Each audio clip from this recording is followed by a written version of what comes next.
Hello everyone from this side Adarsh Kumar. आज के class में हम railway, NTPC, loco pilot, group D जैसे एग्जामों में साइंस के पोर्शन से जो क्वेश्चंस पूछे गए हैं उनको हम इस वीडियो में सॉल्व करेंगे। ठीक है, किस टाइप के साइंस के क्वेश्चन पूछे जाते हैं ये यहाँ से आपका कॉन्सेप्ट क्लियर होगा। ये क्वेश्चन जो है कि रिपीटेड क्वेश्चन होते हैं, मल्टीपल टाइम क्वेश्चन जो होते हैं सेम टाइप के क्वेश्चन रिपीट किए जाते हैं। ठीक है, तो इस वीडियो में ऐसे ही हम डिफरेंट टाइप ऑफ क्वेश्चन को सॉल्व करेंगे। ठीक है, तो आपका फर्स्ट क्वेश्चन है यहाँ पे कि मानव के वे दो महत्वपूर्ण भाग कौन हैं जिनमें चुंबकीय क्षेत्र उत्पन्न होना अनिवार्य है। ठीक है, ए बोला गया है हाथ और पैर, बी है आपका मांसपेशियां तथा हृदय, सी है आपका हृदय तथा मस्तिष्क और डी है आपका नेत्र तथा दृक तंत्रिका। ठीक है, इसका कौन सा ऑप्शन सही होगा ये यहाँ पे आप कमेंट सेक्शन में आंसर करके बताएं। ठीक है, कि कौन से ऐसे दो मानव के महत्वपूर्ण अंग है जिसमें चुंबकीय क्षेत्र उत्पन्न होना अनिवार्य होता है। ठीक है, तो यहाँ पे जो करेक्ट आंसर होगा ऑप्शन नंबर सी होगा, हृदय और मस्तिष्क। ठीक है, हृदय और मस्तिष्क मानव के दो ऐसे शरीर के अंग हैं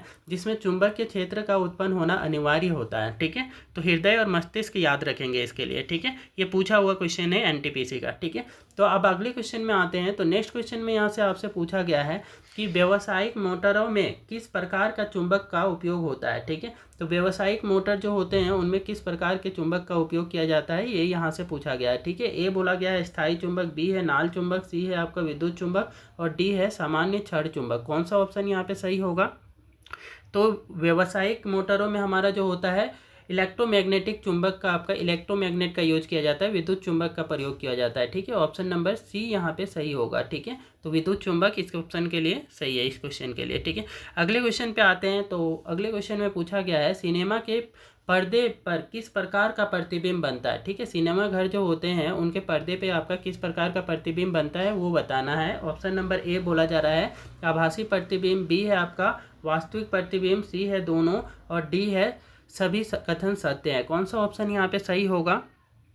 ठीक है, काफ़ी ज़्यादा इंपॉर्टेंट है, ये दर्पण वाले चैप्टर से होता है। ठीक है, तो ये हमारे पास जो होती है सिनेमा के पर्दे में आपका कौन सा बनता है? तो वास्तविक प्रतिबिंब बनता है। ठीक है, सिनेमा घरों में जो आपके पर्दे पे जो पिक्चर दिखाई जाती है उसमें जो प्रतिबिंब बनता है उसका प्रकृति कैसा होता है, उसका नेचर जो होता है वास्तविक होता है, रियल इमेज बनाता है। ठीक है, वास्तविक प्रतिबिंब बनाता है। ठीक है, और भी क्वेश्चंस को करते हैं उससे पहले एक बार वीडियो को लाइक कर दें और चैनल को सब्सक्राइब कर लें। ठीक है, और इस टाइप के और भी प्रीवियस ईयर क्वेश्चन को हमने एक प्लेलिस्ट क्रिएट करके एनटीपीसी के प्लेलिस्ट में इसको आपको डाल दिए हैं। ठीक है, तो एनटीपीसी के एग्ज़ाम देने से पहले आप जा करके इन सबको वॉच कर लें। अब ग्रुप डी के एग्ज़ाम में भी ये काफ़ी ज़्यादा हेल्पफुल होगा। ठीक है, और लोको पायलट के एग्ज़ाम में भी ये हेल्पफुल होगा क्योंकि सिमिलर टाइप ऑफ क्वेश्चंस पूछे जाते हैं आपके एग्जाम्स में। ठीक है, रेलवे के एग्ज़ाम में। ठीक है, तो इसलिए आपको प्लेलिस्ट पे जा करके सारे प्रीवियस ईयर क्वेश्चन को सॉल्व कर लेना है। ठीक है, और मैथ के भी ट्रिक्स आपको बता रखे हैं कि मैथ में किस टाइप के आपका यूनिट, डिजिट ये सब निकालना होता है, तो उसके भी आपका प्लेलिस्ट पे है। ठीक है, तो डायनेमो में किस प्रकार का धारा प्राप्त होता है। ठीक है, तो डायनेमो जो होता है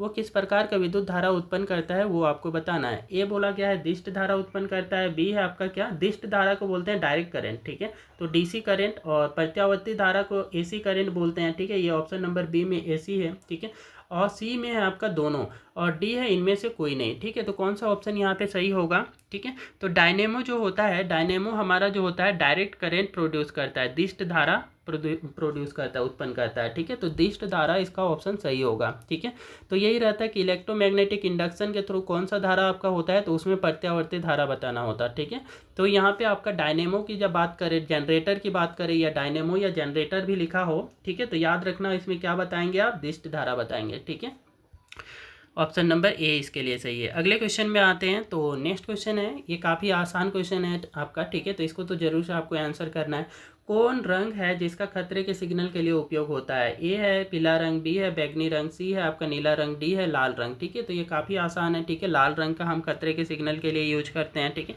नेक्स्ट क्वेश्चन पे आते हैं। तो अगले क्वेश्चन में पूछा गया है WBC मतलब कि व्हाइट ब्लड सेल। ठीक है, व्हाइट ब्लड कोशिकाएं जो होती हैं का जीवन काल कितना होता है? ठीक है, उनका जीवन काल पूछा गया है कि कितने दिनों तक व्हाइट ब्लड सेल सर्वाइव करता है, जिंदा रहता है। ठीक है, ए बोला गया 2 से 15 दिन, बी है आपका 3 से 15 दिन और सी है आपका 4 से 15 दिन और डी है 5 से 20 दिन। कौन सा ऑप्शन यहाँ पे सही होगा? तो 2 से 15 दिन। ठीक है, व्हाइट ब्लड सेल का जो जीवन काल होता है वो कितने दिनों का होता है? 2 से लेकर के 15 दिनों तक ये जो है कि व्हाइट ब्लड सेल जो होते हैं वो आपके जिंदा रहते हैं। ठीक है, और यही जो होते हैं इनको ही हम क्या बोलते हैं, सोल्जर ऑफ द बॉडी बोलते हैं, है ना। तो एंटीबॉडीज बनाने का काम यही होते हैं, प्रोटेक्ट करते हैं हमारी बॉडी को, ठीक है। तो वायरस बैक्टीरिया हमारी बॉडी में इंटर करता है तो उनसे लड़ने का काम किनका होता है, वाइट ब्लड सेल का ही होता है, ठीक है। तो ये बैक्टीरिया से लड़ता है, वायरस से लड़ता है और फाइनली जो होता है कि हमारी बॉडी को सुरक्षित रखता है, ठीक है। तो एंटीबॉडीज बनाता है ये, ठीक है। इसका जीवन काल आपका 2 से 15 दिनों तक का होता है और इसका कोई फिक्स शेप नहीं होता है, ये भी याद रखना है। इसको बोला जाता है अमीबियन शेप का होता है, ठीक है। मतलब कि कोई फिक्स शेप नहीं होगा, ठीक है। अमीबा का जैसे फिक्स शेप नहीं होता है वैसे ही WBC का भी नहीं होता, ठीक है। अगले क्वेश्चन पे आते हैं। तो अगले क्वेश्चन में आपसे पूछा गया है पल्स पोलियो कार्यक्रम का उद्देश्य है, ठीक है। पल्स पोलियो जो कार्यक्रम गवर्नमेंट के द्वारा जो चलाई जा रही है, ठीक है, उसका मेन उद्देश्य क्या है, पोलियो का उपचार करना, और बी है आपका क्या, पोलियो से उत्पन्न लकवा को रोकना, और सी है पोलियो का संपूर्ण उन्मूलन करना, और डी है इनमें से सभी। कौन सा ऑप्शन यहाँ पे सही होगा, ठीक है। तो पल्स पोलियो का जो एम्बिशन है, ठीक है, एम है पोलियो का संपूर्ण उन्मूलन, ठीक है, ऑप्शन नंबर सी, ठीक है, कि पोलियो को कंप्लीट रूप से यहाँ से इंडिया से क्या है कि एलिमिनेट करना, ठीक है, इसको खत्म कर देना, ठीक है। तो पोलियो का संपूर्ण उन्मूलन, ऑप्शन नंबर सी इसके लिए सही होगा, पल्स पोलियो कार्यक्रम का उद्देश्य, ठीक है। देखने में तो सारे ही ऑप्शन सही लग रहे हैं, लेकिन बेस्ट ऑप्शन जो है, मेन उद्देश्य जो है इसमें पोलियो का संपूर्ण उन्मूलन करना, यही आपका पल्स पोलियो कार्यक्रम का उद्देश्य है, ठीक है। अगले क्वेश्चन पे आते हैं। तो नेक्स्ट क्वेश्चन में आपसे पूछा गया है यहाँ पे कि पर्यावरण अध्ययन के अधिगम का सिद्धांत कौन सा है, ठीक है। पर्यावरण अध्ययन जो करते हैं हम, ठीक है, उसका मेन उद्देश्य क्या होता है, वो उस सिद्धांत को बताना है, ठीक है। ए बोला गया आवश्यकता का सिद्धांत, बी है आपका उपयोगिता का सिद्धांत, सी है जीवन के से संबंधित होने का सिद्धांत, और डी है ये सभी, ठीक है। तो कौन सा ऑप्शन यहाँ पे सही होगा, तो पर्यावरण अध्ययन का जो अधिगम का सिद्धांत होता है वो किसके लिए सही हो जाएगा, तो ये सारे के सारे ऑप्शन हमारे जो हैं सही हैं, ठीक है। आवश्यकता का सिद्धांत के बेसिस पे कि पर्यावरण में हम अपनी आवश्यकता के अनुसार चीज़ों को क्या करते हैं, यूटिलाइज करते हैं, ठीक है। तो उसके बारे में भी समझते हैं। उपयोगिता का सिद्धांत, ठीक है, कि हम अपने उपयोगी चीज़ों को, जो हमारे प्राकृतिक चीज़ें हैं उनको हम क्या करते हैं कि अपने उपयोगी चीज़ों में परिवर्तन करके उनका यूज करते हैं, ठीक है। वही है जीवन से संबंधित होने का सिद्धांत, कि ये जितने भी जीवन होते हैं वो क्या है, पर्यावरण से में ही संभव है, ठीक है। पर्यावरण अच्छा बनाए रखना है, ठीक है, तभी हमारा जीवन आपका संभव होगा, ठीक है। तो ये भी सिद्धांत आपका सही है। तो ऑप्शन नंबर डी हमारा जो होगा सही आंसर होगा इसके लिए, ठीक है। अगले क्वेश्चन पे आते हैं। तो अगले क्वेश्चन में आपसे पूछा गया है यहाँ पे ऊर्जा का नवीकरणीय स्रोत है, ठीक है। इनमें से ऊर्जा का नवीकरणीय स्रोत बताना है। ए है कोयला, बी पेट्रोलियम, सी है पौधे, और डी है यूरेनियम। कौन सा यहाँ पे सही आंसर होगा, ठीक है। तो यहाँ पे हमारा जो नवीकरणीय स्रोत एक ही है, पौधा, ठीक है। पौधे जो होते हैं हम उनको काट करके यूटिलाइज कर लेते हैं ना, यूज कर लेते हैं, ठीक है। तो उसके जगह पे नया पौधा आप लगाते हैं तो वहाँ पे कुछ ही दिनों में आपका फिर से नया पौधा आपका तैयार हो जाता है। 20-25 सालों में मान लें कि आपका पौधा तैयार हो जाता है, ठीक है। तो ये एक आपके जीवन काल में पुनः नवीकृत हो गया, इसी वजह से इसको नवीकरणीय स्रोत बोला जाता है। वही बात करें कोयला, पेट्रोलियम, ठीक है, यूरेनियम, इनको बनने में आपका मिलियन ऑफ ईयर्स लग जाते हैं, ठीक है। इसी वजह से ये अनवीकरणीय ऊर्जा के स्रोत होते हैं, ठीक है। लेकिन पौधा जो होते हैं, पेड़ पौधे, वो नवीकरणीय स्रोत होते हैं, ठीक है। इनका यूज करना है, लेकिन बाकायदे हमें क्या करना है, पौधे को काट रहे हैं तो पौधे को लगाना भी है, ठीक है। और पौधे को लगा करके छोड़ना नहीं, उसको सुरक्षित उसका देख रेख भी करना है, ठीक है। तो ये हमारा नवीकरणीय स्रोत में पौधा आएगा, ठीक है। अगले क्वेश्चन पे आते हैं। तो नेक्स्ट क्वेश्चन में यहाँ से पूछा गया है रेलवे के द्वारा, निम्न में से किसमें उद्यान कृषि का अध्ययन किया जाता है, ठीक है। तो उद्यान कृषि का जो होता है, ठीक है, मतलब कि गार्डनिंग वाली एग्रीकल्चर, गार्डनिंग एग्रीकल्चर का हम किस में आपका अध्ययन करते हैं। ए बोला गया है बोटनी, बी है आपका हॉर्टिकल्चर, सी है जियोलॉजी, डी है आपका एनाटॉमी। कौन सा यहाँ पे सही आंसर होगा, तो उद्यान कृषि जो होता है, गार्डनिंग एग्रीकल्चर का हम हॉर्टिकल्चर के अंतर्गत पढ़ाई करते हैं, ठीक है। हॉर्टिकल्चर के अंतर्गत इसकी अध्ययन किया जाता है, ठीक है। ऑप्शन नंबर बी सही होगा। अगले क्वेश्चन पे आते हैं। तो नेक्स्ट यहाँ से पूछा गया है रेगिस्तान में पानी की कमी की स्थिति में उगने वाला पौधा है, ठीक है। रेगिस्तान जो होता है, रेगिस्तान आपका थार डेजर्ट हो गया, तो वहाँ पे जो पानी की कमी होती है, तो वैसे जो पानी की कमी वाले जगहों पे कौन सा टाइप का आपका पौधा उगता है, ठीक है, उसको बताना है। ए बोला गया है साइकोहाइट्स, ठीक है, बी है आपका एपीफाइट्स, सी है आपका क्या जीरोफाइट्स, और डी है हेलियोफाइट्स। कौन सा ऑप्शन यहाँ पे सही होगा, ठीक है। तो जीरोफाइट बोलते हैं, ठीक है, जो आपका डेजर्ट वाले, जो मरुस्थल वाले जगह होते हैं, वहाँ पे जो पौधे आपके उगते हैं उनको हम क्या बोलते हैं, जीरोफाइट, ठीक है, जीरोफाइट, ठीक है। याद रखना है कि ये आपका जीरोफाइट्स होते हैं जो क्या करते हैं, डेजर्ट वाले सूखे वाले जगहों पे आपके ग्रो होते हैं। ठीक है। और इन जीरोफाइट्स पौधों का ये गुण होता है कि इनकी जड़ें जो होती हैं वो बहुत गहरी होती हैं। ठीक है। ऊपर में ये थोड़ा सा ही आपका बड़ा दिखेगा, ठीक है, लेकिन ज़मीन के अंदर जो है इनकी जड़ों की गहराई बहुत बड़ी होती है। मान ले कि ये एक पौधा है ना, छोटा सा है, ठीक है, लेकिन इसकी जड़ जो होगी अंदर जो होगी बहुत डीप रूटेड होगी। ठीक है। सो दैट जो है अंदर से पानी ले पाए। ठीक है। तो ये ऊपर की तरफ बढ़ने में कम फोकस करता है, लेकिन नीचे की तरफ बढ़ने में इसकी जड़ जो होती है, जड़ों को बढ़ने में ये बहुत ज़्यादा फोकस करता है। ठीक है। ऐसे ही पौधे जीरोफाइट्स कहलाते हैं जो कि मरुस्थल वाले जगह पे ग्रो होते हैं। ठीक है।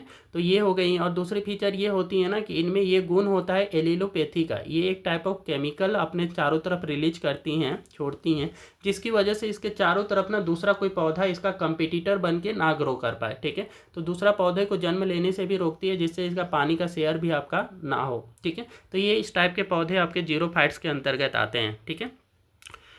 ओके। नेक्स्ट आते हैं हमारा कि नेक्स्ट क्वेश्चन में पूछा गया है ये एनटीपीसी का एग्जाम में, ठीक है, कि हाइड्रोजन बम का आविष्कार किसने किया था। ठीक है। हाइड्रोजन बम जो है उसका आविष्कार करने वाले पर्सन का नाम बताना है आपको। ठीक है।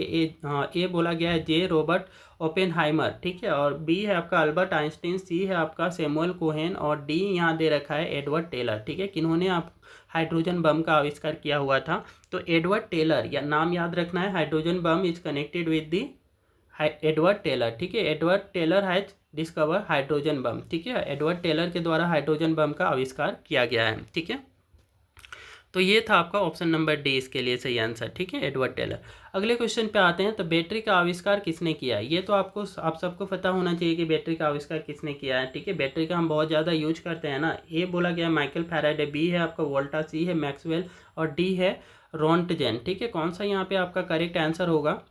तो यहाँ पे आपका बैटरी का जो आविष्कार करने वाले हैं वो आपका वोल्टा है। ठीक है। तो इसलिए वोल्ट इसका क्या होता है, यूनिट होता है। ठीक है। वोल्टेज को मेजर करने के लिए वोल्टा ने आपका क्या है, बैटरी का आविष्कार किया था। ऑप्शन नंबर बी इसके लिए सही आंसर है। ठीक है।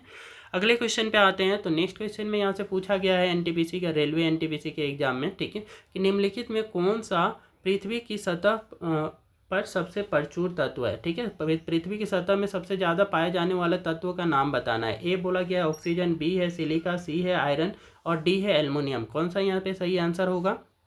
तो पृथ्वी की सतह पे जो होता है ऑक्सीजन सबसे ज़्यादा होता है। ध्यान रखना है कि ऑक्सीजन पृथ्वी की सतह पे सबसे ज़्यादा होता है। नाइट्रोजन रहता है ना, तो नाइट्रोजन हो जाता है 78% आपका यहाँ पे नाइट्रोजन होता है, लेकिन नाइट्रोजन ऑप्शन में नहीं है, तो आपका 21% ऑक्सीजन है, तो ऑक्सीजन लगाना है। ठीक है। ये मिट्टी वाले तो आपका सिलिका हो गया, आयरन हो गया, एल्युमिनियम हो गया, ये तो आपकी पृथ्वी के अंदर पाए जाते हैं ना, पृथ्वी की सतह की बात किया जा रहा है। ठीक है। तो पृथ्वी की सतह में सिलिका होता है, लेकिन ऑक्सीजन का आपका अमाउंट से कम होता है। ठीक है। तो ये हमारा क्या बताएंगे आप, पृथ्वी की सतह पे सबसे प्रचुर मात्रा में ऑक्सीजन रहता है। ठीक है। और नाइट्रोजन ऑप्शन में हो तो नाइट्रोजन लगाना पड़ेगा, क्योंकि नाइट्रोजन 78% होता है N2। ठीक है। वही हमारा जो होता है 78%। ठीक है। ऑक्सीजन की बात करें तो ऑक्सीजन 21% के समथिंग होता है। ठीक है। तो इसलिए अभी तो हमारे पास ऑप्शन नंबर ए सही होगा, ऑक्सीजन। ठीक है। तो ये, और अगले क्वेश्चन में आते हैं, सफ़ेद फॉस्फोरस क्या है। ठीक है। सफ़ेद फॉस्फोरस का यहाँ पे फॉर्मूला बताना है। ए बोला गया है P4, बी है आपका P, और सी है P3, और डी है आपका PB। कौन सा यहाँ पे आपका सही आंसर होगा। ठीक है। तो सफ़ेद फॉस्फोरस का आपका जो सही फॉर्मूला होता है वो P4 होता है। P नहीं लगाना है। P आपका ऐसे फ्री स्टेट पे नहीं पाया जाता है। ये जो फॉस्फोरस होता है 4 आपके एटम्स के साथ में आपका कंबाइन होकर के रहता है, ये P4 स्टेट पे रहता है। ठीक है। P4। ठीक है। और फॉस्फोरस P सिर्फ नहीं होगा। ठीक है। O3 तो ओजन होता है, और PB जो होता है वो लेड का फॉर्मूला होता है। लेड का फॉर्मूला पूछते तो आपको PB बताना है। ठीक है। तो ये आपके यहाँ पे ऑप्शन नंबर ए इसके लिए सही आंसर होगा। ठीक है। तो इतने सारे क्वेश्चंस को हमने एक छोटे से वीडियो में कवर किया है। इस टाइप के आपके प्लेलिस्ट में हम बहुत सारे और भी प्रीवियस ईयर क्वेश्चन जो है लोको पायलट के हो गए हैं, और एनटीपीसी के एग्जाम में पूछे गए क्वेश्चंस हो गए हैं। ठीक है। उनको कवर कर रखे हैं, तो आप प्लेलिस्ट पे जा करके उन सब वो वीडियोज़ को वॉच कर सकते हैं। सेम टाइप तो इस टाइप के जो क्वेश्चंस हैं वो एग्जाम में रिपीट होकर के आते हैं, तो आप उसको आसानी से सॉल्व कर पाएँ। ठीक है। इस टाइप के और भी कंटेंट्स के लिए कृपया वीडियो को लाइक करें, शेयर करें, और चैनल को सब्सक्राइब कर लें।